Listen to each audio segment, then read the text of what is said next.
Questions relatives aux manifestations ou aux caractéristiques des traumatismes de notre passé.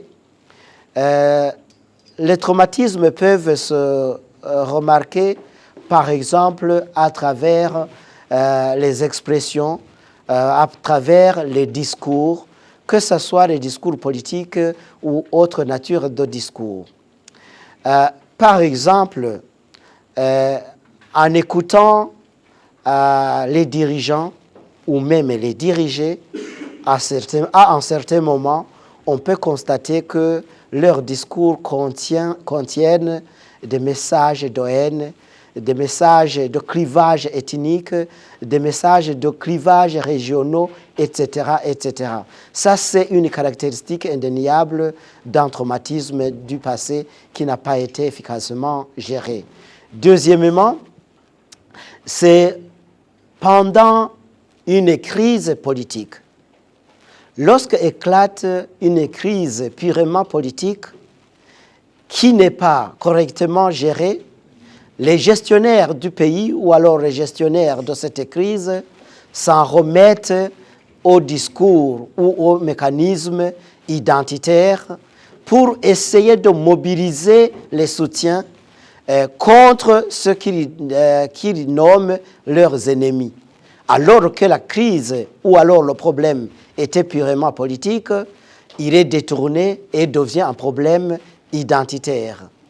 Un autre élément caractéristique d'un traumatisme de notre passé, c'est par exemple au moment de l'attribution des fonctions au niveau étatique, où certains dirigeants préfèrent un clientélisme, un népotisme, c'est-à-dire donner du travail aux leurs, c'est-à-dire ceux avec qui ils partagent l'ethnie, la région, le clan, le parti politique, en excluant les autres. Ça, ce sont des caractéristiques qui montrent qu'on est traumatisé parce qu'on se méfie des autres, on n'a pas confiance aux autres, on croit que les autres sont toujours méchants et que lui ou les nôtres sont toujours bons.